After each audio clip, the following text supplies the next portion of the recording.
Okay, I want to welcome you to Terry's School of Music, and we'll talk a little bit to you as we start to tell you what's going to be happening. This is an 8-week course. You're going to have 8 studies in it. It is designed not only for you to read music, but if you so desire, you're going to be able to write music. Now, you're going to be doing it, you're going to be able to write good? No. It takes experience. You've got to practice it. As a matter of fact, in this class, in the 6th class, it's either 6th or 7th, I'll have to take a look. We're literally going to write a song in class and put it to music. You say, well, I can't write, and I guess you can. You've wrote poems in school. If you can write a letter to somebody, you can write music. It's very simple. It's not as hard as you think it is. Now, you may say, I can't see myself doing anything like that. Well, here's what we're going to do. We're going to go as far as you can see. And when we get there, you're going to be able to see a lot further. Now, I'm not going to tell you how old I am, but I've got almost 55 years experience in teaching music. I directed my first choir when I was 16 years old.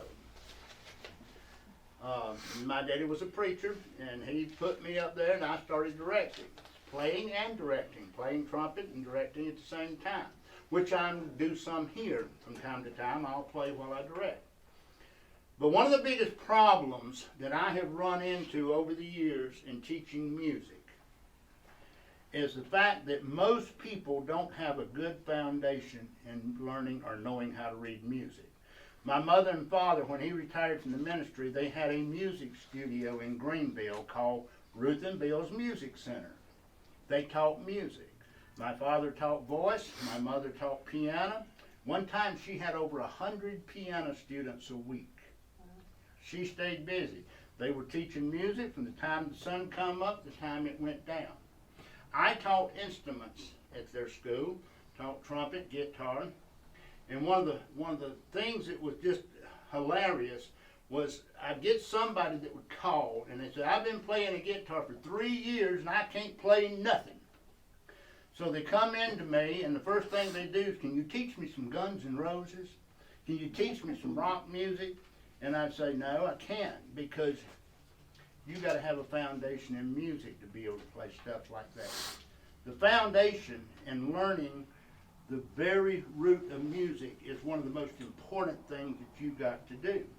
And I can't emphasize this enough. And I tell a little story about the person that went to see the doctor, and the doctor come out and he said, I've got some good news and I've got some bad news. Which you want first? Well, he said, give me the bad news. He says, well, you've got to have open heart surgery. I said, wow, what could be anything good about that? He said, well, what's the good news? He said, well, I've been dying all my life to do one of these operations, and I've read some good books on it. You'll be my first, but because you're my first, I'm going to do it for half price. How's that? Now, I think you're going to go find somebody who is an expert in what they're doing.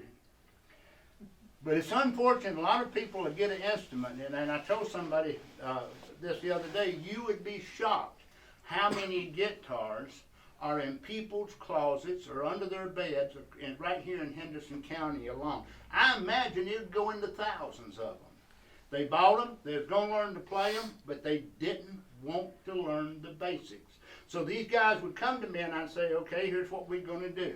If you decide you want me to teach you, I want you to forget everything you know. Because all you know is 3 chords and a capo.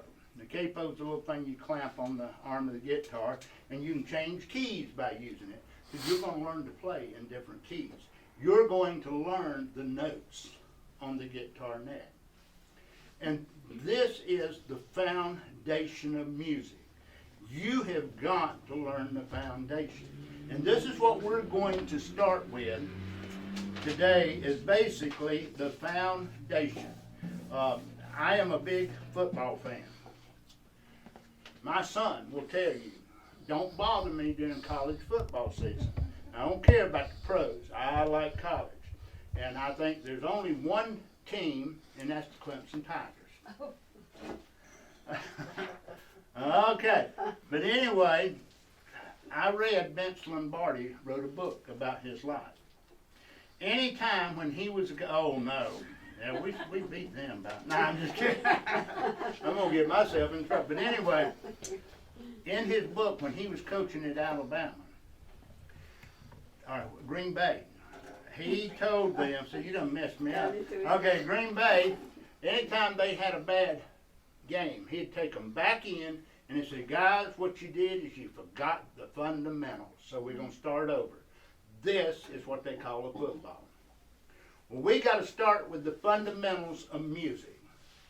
And you're going to want to follow along in your book right here, because we're going to start right now with that first sentence. Lesson 1.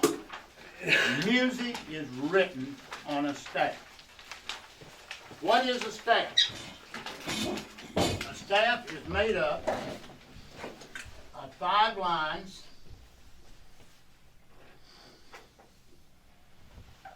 and 4 spaces. That is what music is written on. When you're going to write a letter, you get a piece of something. Now, they used to use it with lines. Now they don't much anymore. But you got a piece of notebook paper and it had lines on it, and you wrote in the lines. Well, music is about the same thing. Let me tell you something about music, though. Music is a universal language. What I'm going to show you today, if you went to China and read a piece of music, it would be exactly like this. It would be using a staff. The notes and everything would be the same. The words of the singers would be different because of the different languages. But the notes would be the same. So there's no such thing as American music other than style. There's no such thing as Hispanic music, no such thing as Russian music. There's different styles of music, but it would be written exactly the same way. They call it the universal language. Now, when you read a staff, if you look at a piece of music, you literally will have 2 staffs. And they will be tied together. In the middle, you'd normally see where they write the words.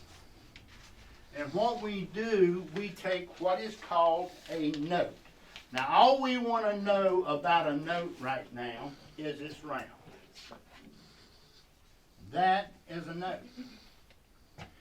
And by placing that note somewhere on the staff, it tells us what tone to play. Now, I want to ask a question. How many people in here can read music right now a little? Okay?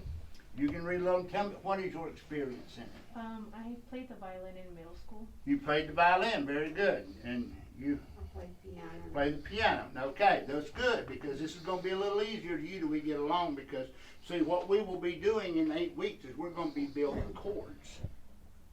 We're going to learn all the rules, okay? But we have notes. Now, there's only 7. Now, somebody's going to say, no, that's not true. You do have sharps and flats. There's only 7 basic notes in music. And I want you're going to have to memorize this. It is A, B, C, D, E, F, G. 1, 2, 3, 4, 5, 6, 7. Now, back years ago when they first started putting music together, and you're going to find math has a lot to do with what I'm going to teach you. We're going to learn a lot of formulas. They were written in numbers, 1, 2, 3, 4, 5, 6, 7. Now, always somebody asks me, if there's only 7 notes in music and there's 88 keys on a piano, how is that even possible? Well, I'm going to show you. If you start right here, that is an A note. You're going to go A, B, C, D, E, F, G.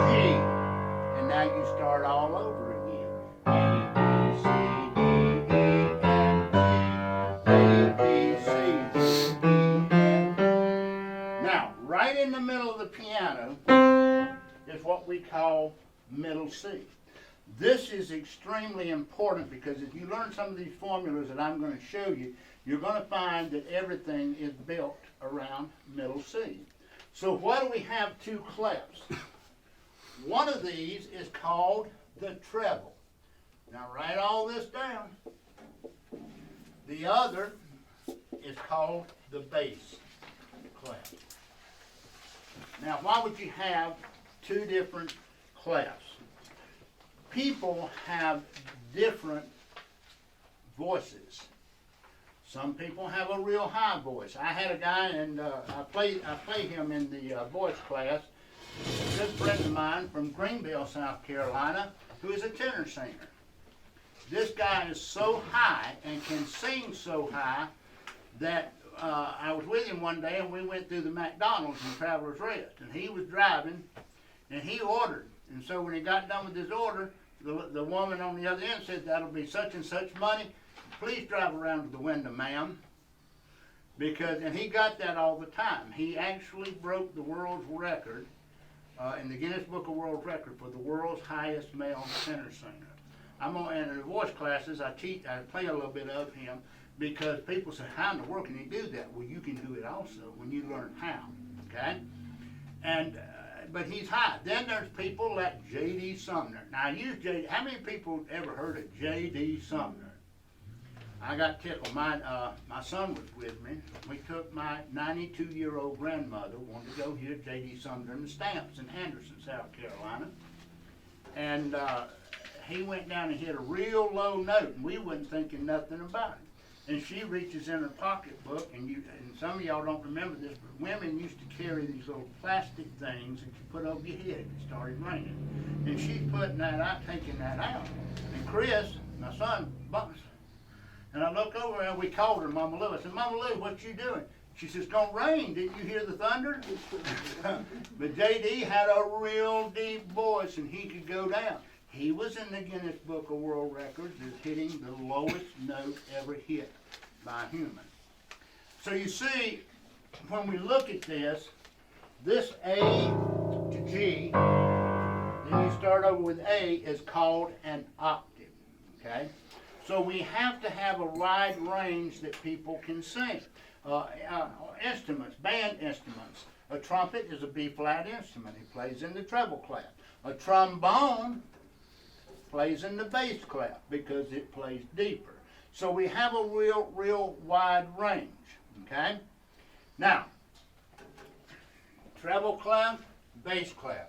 We're going to start right here, and I'm going to start with the treble clef, and we're going to start here with this note here. If you will look at your diagram up there, we've talked about clefs, we've talked about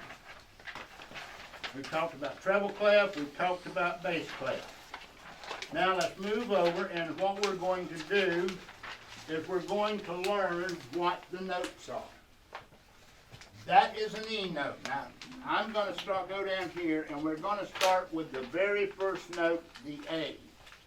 The A goes in the first space right here of the bass clef. Let me repeat that. Now, you've got it in the book, but if you want to write it out, the A starts in the very first space in the bass clef.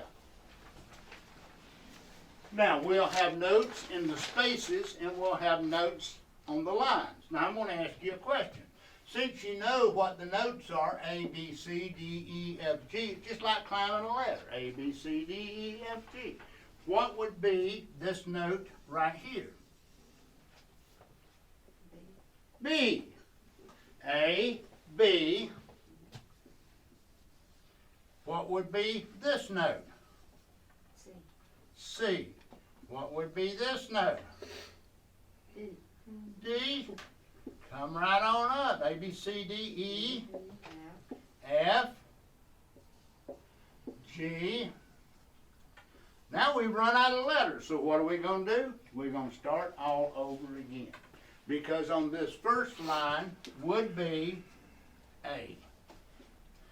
Now, we have notes in between these spaces. Because if we come right above that, this one would be what? That would be A, B. What comes after A? B. Then we have that middle C. This one is the one that we're going to find everything in music is written around. Middle C. Then we'll have D, E, F, G, A, B, C, D, E, F, that's on the line, and right above it is the G. Now, we're not going to worry about any other notes right now because these are the ones that we're going to work on memorizing. We have to memorize these notes to the point to where I can say, what's that? What's that? A. What's that? E. That's what you have to do.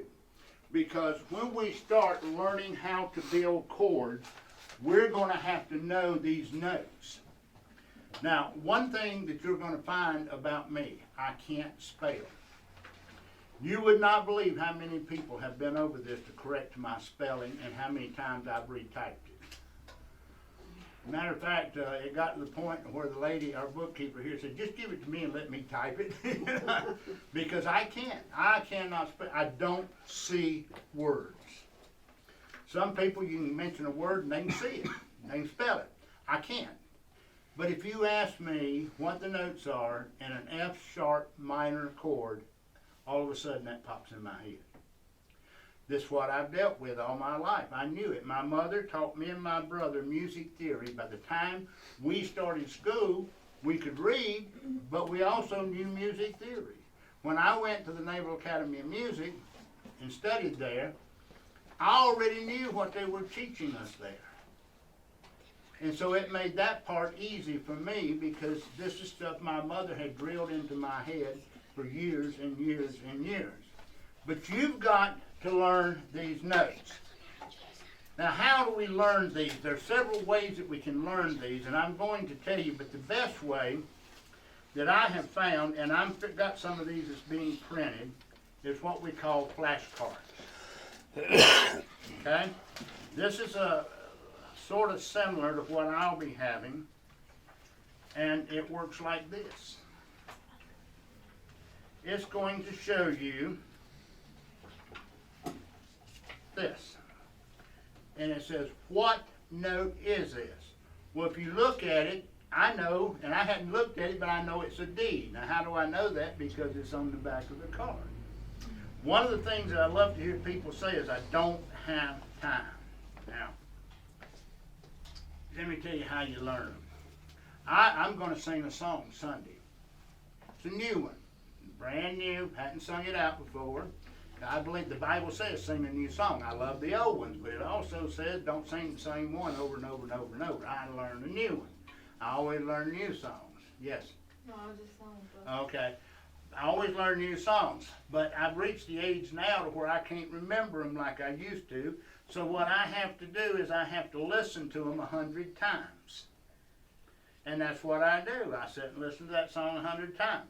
Well, see, let's say when do I listen to them a lot of times? Did you know that in a 4 minutes of commercials on television, you can listen to a song? I have right here my little CD player and my headset. When it goes to commercials, I put it on. That keeps my wife from throwing things at me.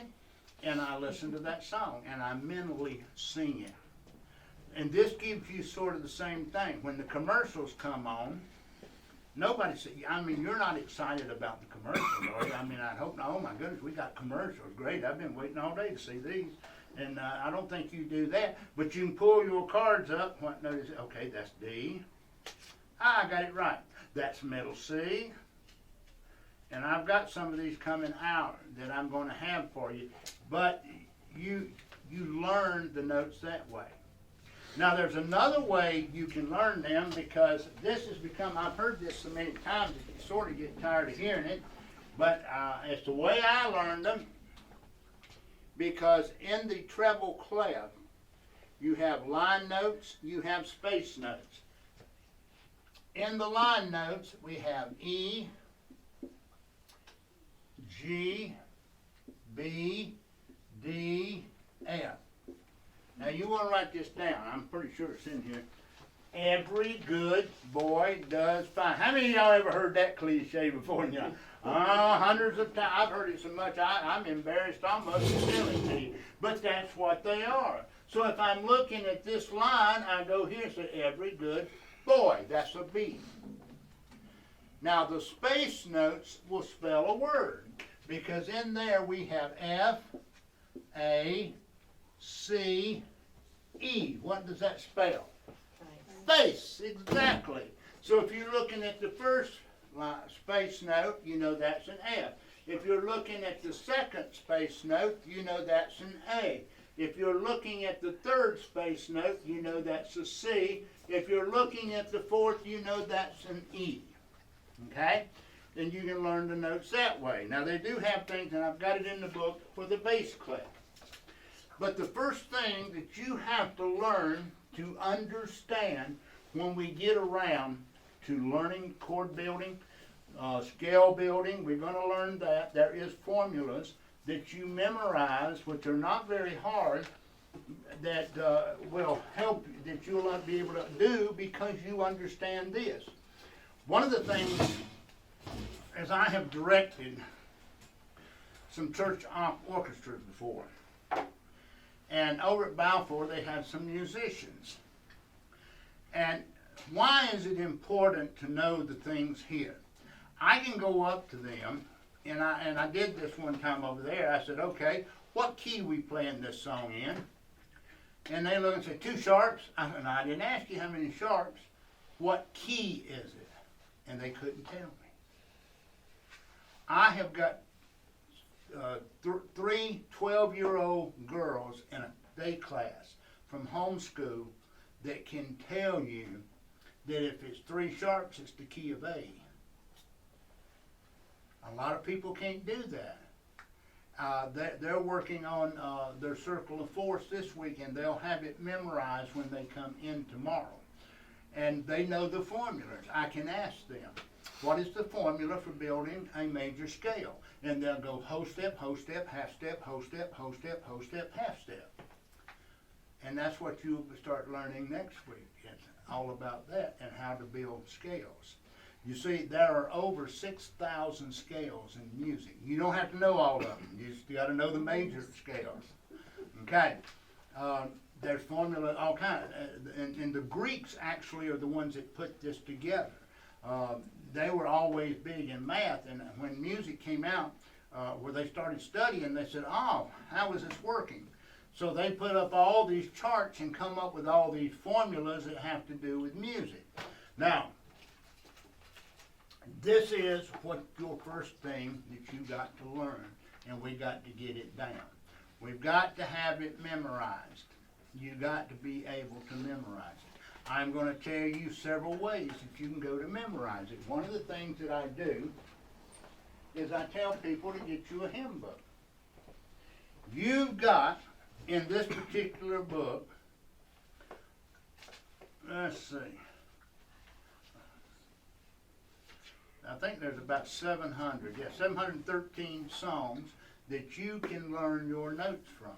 Because what you do, if you start at the first one, and I don't mind if you cheat and use what we have in the book. You've got a section there, I'll show you in a second, that has all the notes. And you start with that very first song, and you write the notes in it. That is D, D, F, F, A, A, B, B, B, A, F, okay? You've memorized and learned those notes. It is extremely important. The most important, the part of your foundation for your musical career or your home is learning these notes. Now you would be shocked how many people I run into that don't know that. There are people play by ear, but it limits how far they can go. It limits the things they can do. There's nothing wrong at all by playing by ear, but if you would be a lot more confident if you knew your notes. Some of y'all are going to be taking voice, okay? You want to know how to read music because we're going to be doing some things that is going to require you to know these notes. You've got to know them. One of the things we do is ear training.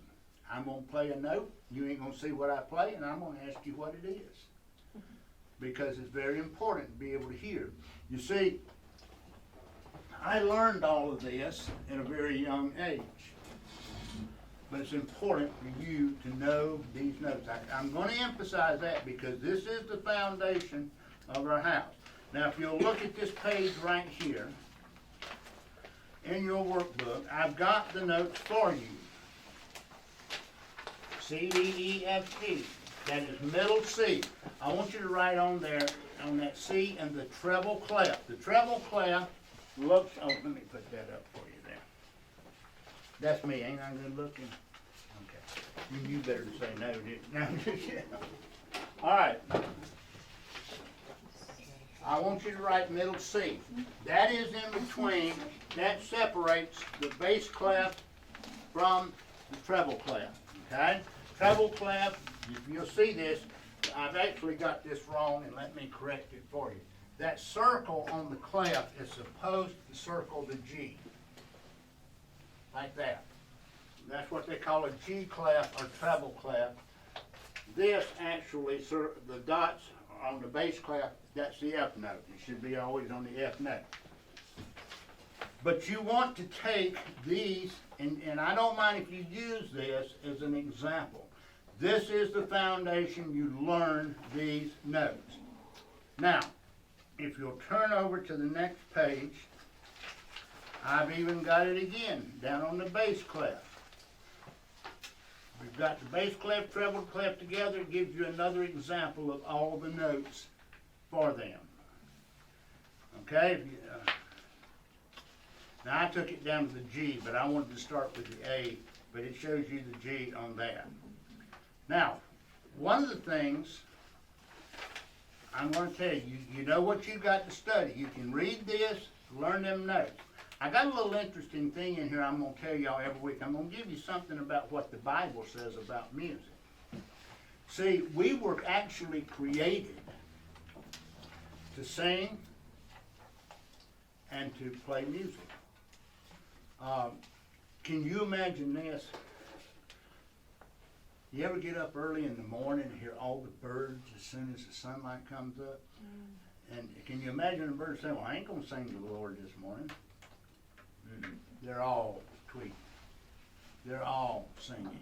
I got this bright idea about if I had a dog, I would walk him. The only problem was I got the wrong kind of dog. I got a Siberian Husky. You don't walk them. They run you. And after a couple of times of him pulling me down the road on the ice, laying down, I decided me and him were not going to be buddies. And I had to, but one of the things that during the summer was the most beautiful thing that you can ever experience is I'd get up and start to walk him right before the sun come up. We'd try to go a half mile to a mile every morning. And when the sun was coming up to hear those birds start singing, man, it's like the largest choir you've ever heard in your life singing to the Lord. Well, what does the Bible say about me? How early was it? If you took down there and you read the Bible and music, the first time the Bible talks about music, we find in Genesis chapter 4, verse 21. And his brother's name was Jubal. He was the father of all such as handled the harp and organ. Now that was the flute. It's actually the flute and harp, but they call it organ. This was the second generation of Adam and Eve. Music has always been a part of the Bible, and we will be putting other lessons about the Bible and music as we learn together. You will learn what the Bible says about it. Now, there were actually instruments in heaven. You know the Bible talks about the heavenly choir, the angels singing and everything, but a lot of people didn't realize, and I'm going to tell you, this is a little controversial, but they teach this also in music, And a lot of people didn't know this, but they did have instruments in heaven, and they had somebody that was in charge of those instruments. Who can tell me who it was? It was Satan. Right? Before he was kicked out of heaven, before he tried to stand up to God, he was in charge of the instruments in heaven. Now, I've always heard and choir directors from churches say this and said, yeah, kicked him out and put him in the choir. And so, but that's sort of a little inside joke with them. But Satan actually was in charge of the instruments in heaven, and we'll be learning some other things about that as we go.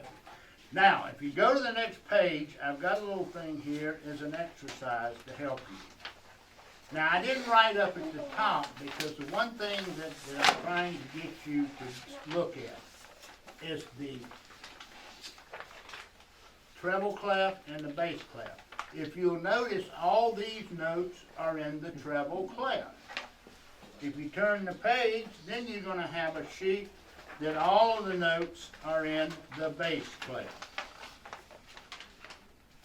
Now, what I would like for you to do is take this home, and sometime within the next week, I want you to sit down and take all of these notes and put them down, write down what the note is. You'll need to do that, okay? But very important to learn these notes, because if everybody knows the notes, and I will not move on next week if they don't know them, we will basically go back and we're going to put these notes together. If you're watching this video and you're using, I highly recommend you don't move to the next lesson, since you're not in class, until you know these notes, because you will get lost. Why? If you're going to read a book, I don't know how many readers we got in here. My wife is a reader. I imagine she reads 3 or 4 books a week. But she don't pick them up and start with chapter 5. She picks them up and starts with chapter 1. This is chapter 1. If you try to start with chapter 5, you tend to lose interest in the book because you don't understand what it's saying. You come in here, you don't know these notes, you ain't going to understand what is happening. Very important. Let's review it right quick. What did we learn today? All music is written on what? Don't be shy. Staff. Let's try that again. All music is written on staff. Okay? We have 2 different staffs. We have the clefs. Clefs. We have the what? Treble. We have the bass clef. Okay? Now, there's only 7 notes in music. A, B, C, D, E, F, G. You look at me and you say, but Terry, there's 88 keys. There is 88 keys on that piano. 88 different tones. Okay? It starts right here. A, B, C, D, E, F, G. What do we do now? We done run out of the notes. We start all over. A, B, C, D, E, F, G. A, B, C, D, E. Right on up the piano. There's only 7 notes. The difference is we call these octaves. The A to G is an octave. Okay? Then you start all over. Okay? I want somebody, I'm going to give you another little assignment. Come in next week and tell me how many octaves are on the piano. 88 keys, how many octaves, okay? Then we have the bass clef. This is your notes. A, B, C, D, E, F, G, A, B. Middle C. Middle C separates, and you're going to find as we get into chord building, we get into scale building, that everything centers around middle C, because this is below middle C is the bass clef. Above middle C is the treble clef. This is what I want you to learn. This is what I want you to do, is to memorize these notes. Now also, technology has gotten so, my son pointed this out to me. I do use some technology. You can, if you've got a phone, download these flashcards, there's a program on your phone that you can go in and download it. And he did. He downloaded it, showed it to me. So you can sit there with your phone, it'll show you a note. Then you say what that note is, check it, see if you're right. You do that over and over and over till you've got every note right. Okay? You know your notes. Everybody comes in next week, they know their notes. We're going to move on and we're going to start learning how to build scales. If you study, by the time we get around to the 8th lesson, you will be able to write a song. Now, it may not be a hit, but it's like I can take, I did a poem the other Sunday morning for Valentine's Day. Roses are red, violets are blue. My wife's name is Judy, by the way. If I looked like Judy, I'd be pretty too. I can take that. That's a song.